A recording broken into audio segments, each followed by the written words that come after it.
The space race is no longer playing out only in the skies. It is moving north to the Arctic. As competition between the United States and China intensifies, the world is rushing to build satellite ground stations in some of the most remote places on our planet. From Alaska to northern Canada to Scandinavia, the demand for ground stations is exploding as world powers scramble to secure faster and more frequent communication with spacecraft in polar orbit. Take the tiny settlement of Deadhorse, Alaska, a place with no hospital, no bank, no school. Yet, companies there are building what are called antenna farms. Why? Because of the location. Satellites that basically pass over the North Pole dozens of times a day need somewhere to transmit their data, and this tiny Alaskan settlement has the rare combination of clear skies and fiber optic cables to move that information instantly around the world. The same trend is seen across the high north as well.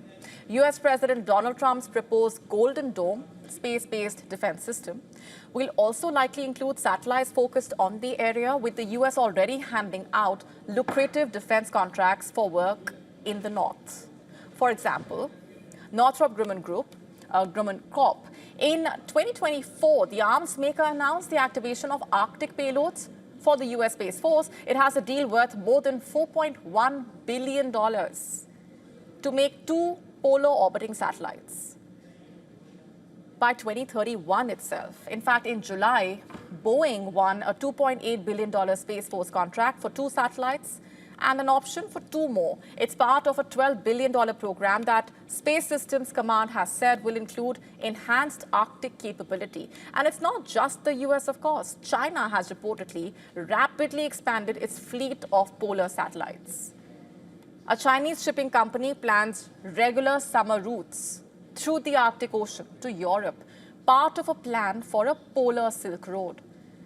With climate change further opening up the Arctic region to shipping, the Arctic region's strategic importance has also heightened. Experts are warning that any intercontinental ballistic missile launched by China or Russia would fly over the North Pole, making Arctic sensors indispensable.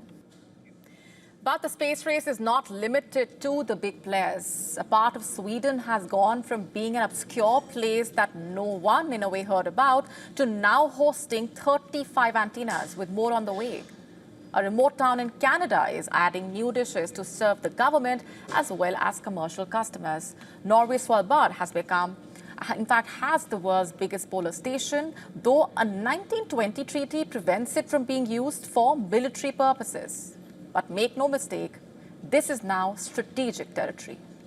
Despite advances in satellite-to-satellite laser links, experts are saying physical dishes in the Arctic will remain vital. They offer the bandwidth, the fiber connectivity, and also the reliability that militaries and commercial satellite operators cannot afford to compromise on.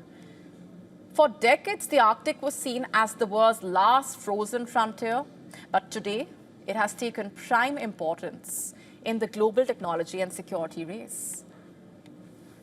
To stay up to speed with the latest news, download the WION app and subscribe to our YouTube channel.